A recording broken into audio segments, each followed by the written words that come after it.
A small message from me before we kick off with today's video. iDRIVEACLASSIC is proud to be sponsored and insured by Adrian Flux. If you haven't heard of Adrian Flux before, they're the UK's leading specialist motor insurance broker, covering everything from classic and vintage cars right through to heavily modified sports cars. So whether you're in a Morris Marina, a 90s retro runabout, or something with a bit more oomph under the bonnet, give them a call for your next policy. I've popped a link to their site in the description box below. Hi guys, it's Steph from iDRIVEACLASSIC, and today I'm back with a car that you've all been contacting me about for months. I must get an email every week saying please do an SD1. So I searched far and wide, and then this amazing Avocado, one of only two in the country in this particular colour, landed in my inbox. And how could I say no? It's avocado on the outside, cinnamon on the inside. And no, we don't have a V8, but when you see this car in all its glory, you're going to agree that this is probably one of the best examples that I could have got on the channel. So in today's video, I'm going to give you a feel for the outside, the inside. We're going to go for a drive, and we're going to discover the magic of the car that won European Car of the Year in 1977. Let's go. Although the Rover SD1 is often simply referred to as just an SD1, it is officially known as this model as the Rover 2600 or 2600. I seem to hear it called all sorts of things. But throughout the video, we're just going to call it the SD1 because many of the sentiments and the history apply to all engine variants. The SD1 came to life in a world where Rover still had a fantastic reputation. The P6 was a well-loved machine and had a strong audience who would be easy to convert into a keen buying public for the next vehicle to follow. Alongside this, the Triumph 2000 was being produced by Triumph and was also similarly held in high regard.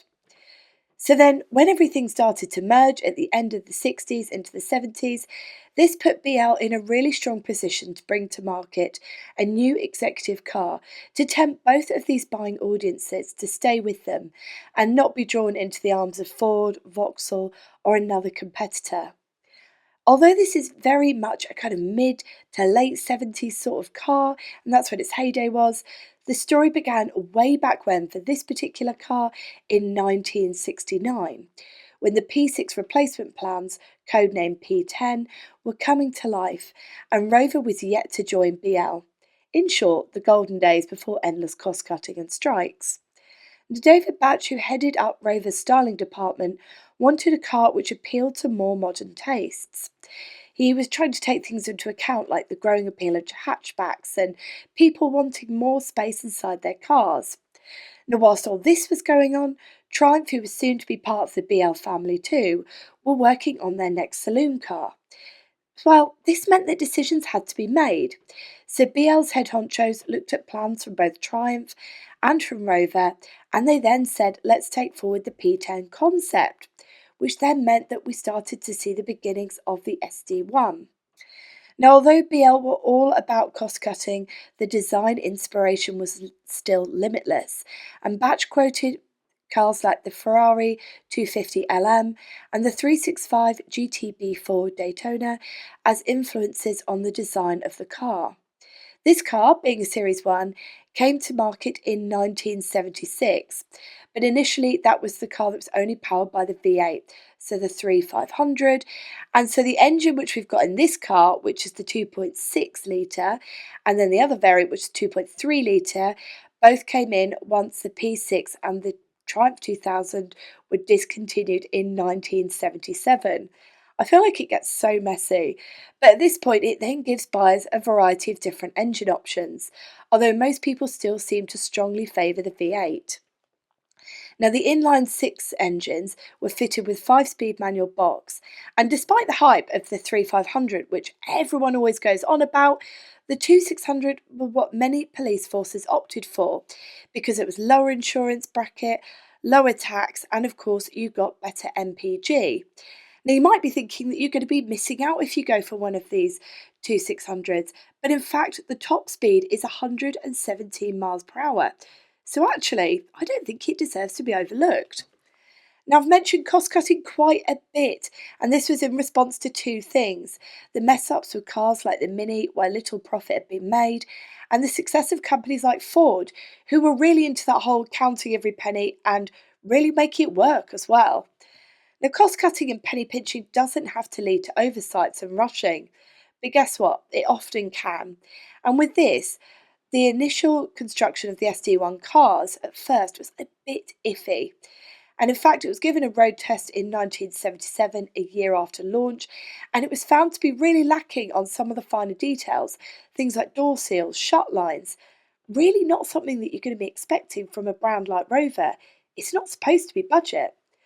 Now, the 70s strikes also impacted sales of the car in the left-hand drive market, which again really hampered the success of the car, and it meant it didn't get over to that eager international audience like it deserved to. It did, however, go on to win European Car of the Year in 1977 as the 3500 variant, as I kind of mentioned earlier on. So it can't have been all bad. But really weirdly, and this feels like forever ago, it was in fact the last ever British car to win European Car of the Year. Now, of course, when you're limited by the constraints of YouTube and lengths of videos, you do have to give a little bit of a brief history on a car. However, if you'd like to know a little bit more about the Rover SD1, there's a fantastic book by a man named James Taylor called Rover SD1, The Full Story, which actually I pinched a lot out of for this video. So for anyone wanting to get deeper into the bones of the car, I do recommend that. Now, before we meet the owner, I'd like to note this particular example we're testing here today has been fitted with two optional extras at purchase: the V8 wheel trims and the power steering. She's never been painted, she's never been welded, and so any little glitches that you spy in the paintwork, like I did, are exactly as the car left the factory way back when. But who owns an SD1 in 2021, and especially one in this absolutely unmissable shade of avocado? Without further delay, I introduce you all at home to the owner of this fantastic car, John. Hi, I'm John Harper. This is my 1978 Rover SD1. It's not a V8, it's a 2.6 six-cylinder. It doesn't bother me because that's how it was made, that's what it is. And that's what it'll always be, so I don't feel the need to change it. Bought it on a whim because it was green, mainly for the colour, and I knew that it was in such good original condition that I'd probably never ever find another one. So I went to see it and luckily had my checkbook in the back pocket and came away with it. And I've had it for 15 years now, it's part of the family. Can't imagine ever getting rid of it. Coming inside the car, it really ticks a lot of those 70s pastiche boxes. The colour, that lovely kind of vinyl-y material. It feels very, mustachio, big collar, executive. It is really quite an impressive car. And this material must be better quality than the stuff that they used in the 80s and 90s cars, because quite frequently you look at these dashboards on things like Montegos and Maestros, and you see that they've got a lot of cracks in, even if they're on the same mileage. Now, I wanted to show you something that you may not know about unless you are well into your SD1s or you've been told it before. So you see this here, you've got your air vent for the passenger. The most genius thing about it is that when it's sold abroad and you need to swap which side the steering wheel was on, this whole steering column section literally comes out of here and slots straight into there. So really that design is mirrored from this side to this side, because not only have you got your glove box on this side, you've also got one just down here as well. Now, the thing that I thought was a little bit strange was, for an executive car, I thought I was going to get a little bit more. I don't know what I was expecting, but I thought I was going to get a little bit more. And instead, we've got quite a basic clock here. You've got your two air vents here. And then this rather bizarre blanking plate, which just has your gear pattern on. I mean, I'm sure once you've driven it once or twice, you know where all the gears are. So I'm not sure if that was maybe used for something else, or you could have put an optional extra in. But of course, when it went to the overseas market, they could just swap that over. So again, really thinking about that. Now, I did query if this radio was original to the car, because it does look to be the right era. You know, it's got that medium long wave on it. It's the Motorola Leyland radio. But no, It is one that John has put in himself. And coming down from there, you've got your heater controls, straight as you like it. You've got your gear stick here. And then this is where it gets a little bit strange. So your handbrake isn't central where you think it would be in the middle. It's off to one side. So when I put my hand down earlier, I was like, oh, right, okay, it's over there. Now, the reason for this is completely unknown, but my guess is probably this blanking plate here would have been for electric windows, which were an optional extra for the time. But then all of this is just plastic panelling, which seems a bit of a waste. I mean, for me, something that I think could have been improved is this could have been used for additional storage, but instead we get this little tray next to the cigar lighter, which I guess is for coins because it's got that almost carpety material in, very 70s. Now, this for me here is another one of my little bugbears. This is a bit of a design.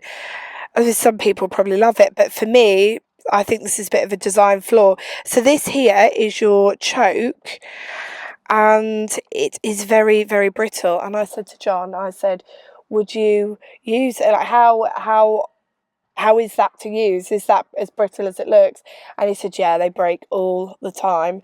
So your dials are pretty straightforward. You've got fuel, battery, oil pressure, temperature, speedo there, and you've got your rev counter there as well. It's worth noting that you can get from 0 to 60 in just 9 seconds in this, apparently.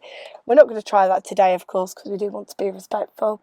And over on the right hand side, we've just got a few of your standard buttons that you'd expect to have, things like hazards, fog lights, etc. And then other than that, I think the only thing is to really show you is you've got your windscreen wipers on this side with your washers, and then on your right hand side you've got your horn, and you've got your indicators there as well. And that's really this SD1 in a nutshell inside. As you'll see when we go for a drive, the car performs exceptionally well without a V8. I don't think you necessarily need it. It's obviously a nice to have, but yeah, it's fine without it. So I'm going to start the car up so you can hear what she sounds like. Do you know, that's weird as well. I feel like the key turns the wrong way. I keep trying to turn it the other way. Let's check we're in neutral.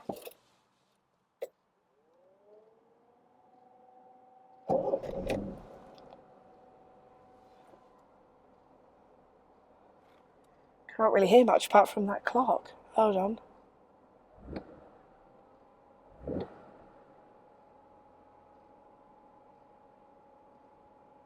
Very smooth. What I'm going to do is I'm going to hop out and you can hear the car from the back as well.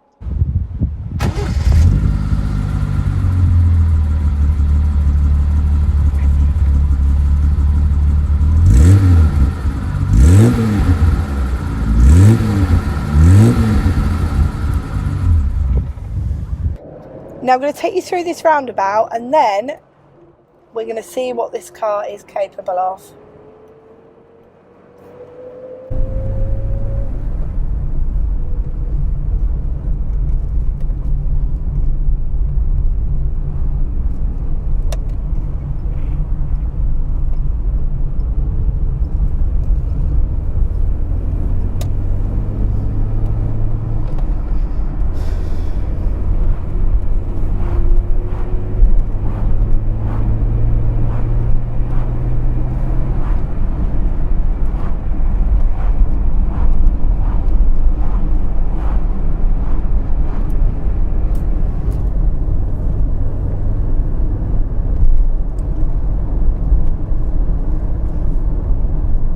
You'll all be sitting at home and thinking, what is Steph thinking of this drive? And it's a bit of a funny one for me because when I was in the car park, it ticked all the boxes. It's got great visibility.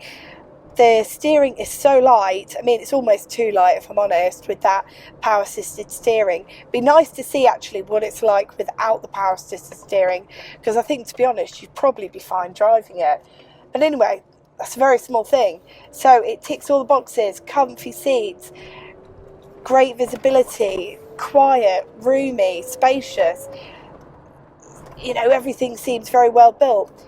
But and this kills me inside to say as a feminist, it's just a really masculine car, and the masculine energy coming off this car is very tweed, giant oversized collars, cigars. You know, it's a man's car. It doesn't feel like a car that I feel entirely natural in. And in fact, I feel like I'm borrowing this off like a dad or an uncle or something. It's a very strange sensation.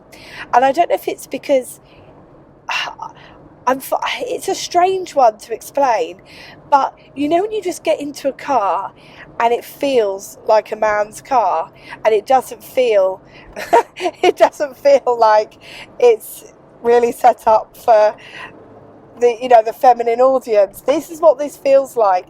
It's very strange, and it's got an energy that I've never really felt in a car quite so strongly. It's an interesting one because I'm very much enjoying driving it, but I do not feel natural. I don't feel entirely comfortable. Everything feels slightly too big, slightly too far away. When did I last feel like this?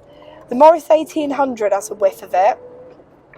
The P6 definitely has a whiff of it, but there's nothing quite like the SD1 for a masculine car. If you're looking for a car that screams, I'm here to do the deal and get it done with some real energy, this is probably the car. It's very different to what I expected.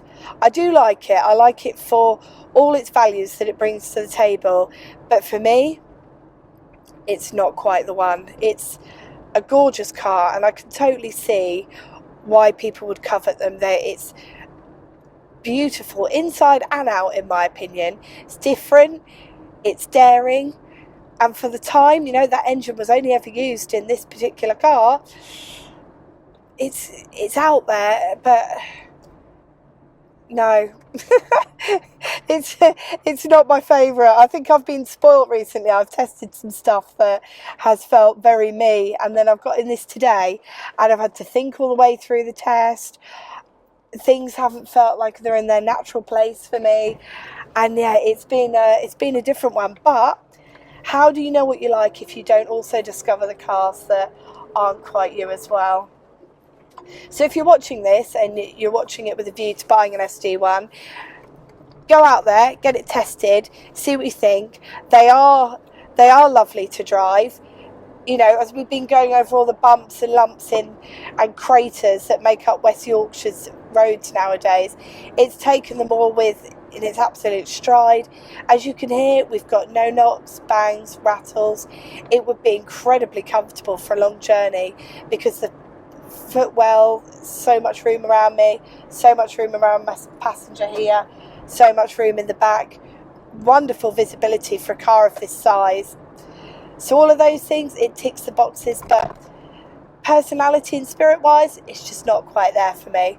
So I really hope you've enjoyed watching the video. It's been an incredibly interesting car to bring to you at home. It wasn't what I expected, which I'm quite sad about actually, but hey ho, it's a gorgeous car. Styling wise, perfect, but no, wasn't quite the one for me. So I hope you've enjoyed the video. It's very much my objective take on it. You may have a completely different opinion, but I would definitely like to hear your thoughts in the comment section below. So until next Sunday when we meet again, take care and drive safely.